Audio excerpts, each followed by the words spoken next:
राजकीय कला महाविद्यालय कोटा ऑनलाइन क्लासेस बीए प्रथम वर्ष महाकवि भास के द्वारा लिखे गए स्वप्न वासवदत्तम नाटक के चतुर्थ अंक का हम अध्ययन कर रहे हैं, जहां हमने पढ़ा कि प्रमद वन में लता मंडप के अंदर वासवदत्ता पद्मावती के साथ विद्यमान है और बाहर शिलापट्ट पर विदूषक के साथ राजा उदयन बैठे हुए वार्तालाप कर रहे हैं और प्रसंगवश वासवदत्ता का जिक्र होता है और उसको याद करके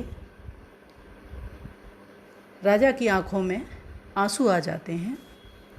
तो विदूषक राजा का मुंह धोने के लिए जल लेने चला जाता है और उसी समय वासवदत्ता पद्मावती विचार करती हैं कि राजा की आंखें आंसुओं से डबडबाई हुई हैं, तो जिस प्रकार से चेहरे पर कोई रुमाल इत्यादि से चेहरा ढक दिया जाता है और वो आंखें देख नहीं पाती हैं, तो वासवदत्ता कहती है कि यहाँ से मैं निकल जाती हूँ और हे पद्मावती, तुम राजा के पास जाओ, उन्हें संभालो।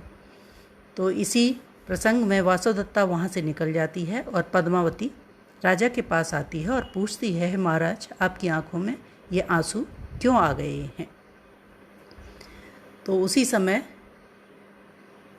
राजा कहते हैं कि बहाना बनाने लगते हैं कि ये जो आंसू हैं वो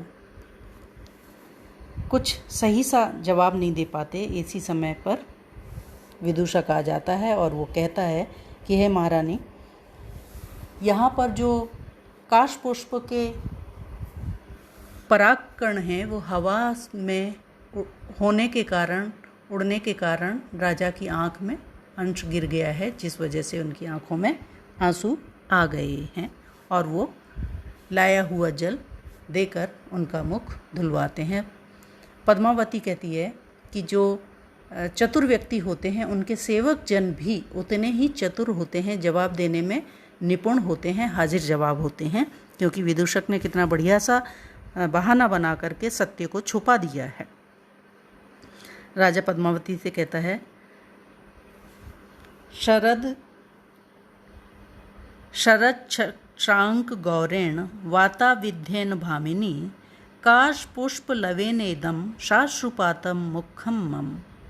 हे भामिनी, शरद शशांक गौरेण, शरदकालीन शशांक चंद्रमा के समान गौरेण गौर वर्ण के वाताविध्येन वायु के द्वारा उड़ाए जाने से, हे भामिनी, काश पुष्प लवेन, काश पुष्प के इस लव परागकण के द्वारा शाश्रुपातम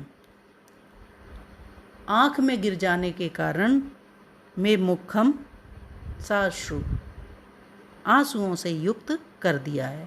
हे भामिनी, मेरा मुख जो आंसुओं से युक्त हो रहा है उसका कारण काश पुष्प का पराग कण है, जो हवा के द्वारा उड़ाया गया है और मेरी आँखों में पड़ गया है, इसलिए मेरा मुंह आंसुओं से युक्त हो रहा है।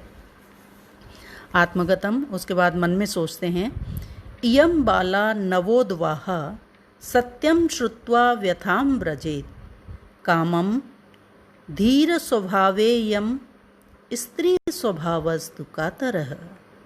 इयं बाला, यह बाला, नवोद्वाहा, नव विवाहिता है। ये जो पद्मावती है ये बालिका है और नव विवाहित है, अभी अभी कुछ ही दिनों पूर्व इसका विवाह संपन्न हुआ है। सत्यम श्रुत्वा, सच को सुनकर के, व्यथाम व्रजेत, व्यथित हो जाएगी, परेशान हो जाएगी, दुखी होगी, ये जानकर कि मैं अपनी पूर्व पत्नी वासवदत्ता के विरह में व्याकुल हूँ, तो इसके मन को ठेस पहुँचेगी, क्योंकि अभी अभी इसका विवाह संपन्न हुआ है और यह मेरे प्रति पूर्ण रूप से अनुराग युक्त है। अतः कामम, भले ही, धीर स्वभावा इयम, इयम, यह जो पद्मावती है वो धीर स्वभाव वाली है, धैर्यशालिनी है। परंतु स्त्री स्वभाव है, स्त्रियां जो होती हैं वो स्वभाव से किस प्रकार की होती हैं? कातर होती हैं, बहुत ही जल्दी अधीर हो जाने वाली हुआ करती हैं। उनमें ज़्यादा किसी चीज़ को, दुख को या विपरीत परिस्थिति को सहन करने का सामर्थ्य नहीं हुआ करता है। स्त्री स्वभावस्तु कातर है, स्त्रियां तो स्वभाव से ही कातर होती हैं, अधीर, बहुत ही जल्द अधीर हो जाया करती हैं, बेचैन व्याकुल हो जाया करती हैं। और भी उसके बाद विदूषक राजा से कहता है कि जो आज का अपराह्न का समय है वो मगध राज के साथ जो अन्य लोग आपसे मिलने के लिए आएंगे उनसे मिलने का है, अतः अब हम लोग यहाँ से चलते हैं। राजा कहता है ठीक है। बाढ़ प्रथमः कल्पः उत्थाय, उठ खड़ा होता है और कहता है ये तो हमारे द्वारा पहले करने योग्य कार्य है, क्योंकि गुणानां व विशालानां सत्काराणां च नित्यशः कर्तारः सुलभः लोके विज्ञातारस्तु दुर्लभः। गुणानाम, बहुत अधिक गुणशाली, गुणवान, गुणों से युक्त, विशालानाम गुणानाम, बहुत ही श्रेष्ठ गुणों वाले, सत्काराणाम च नित्यशः, और सत्कार करने वाले, बहुत अधिक गुणवान और सत्कार करने वाले व्यक्ति नित्यशः प्रायः अक्सर पाए जाते हैं, विद्यमान रहते हैं, होते हैं।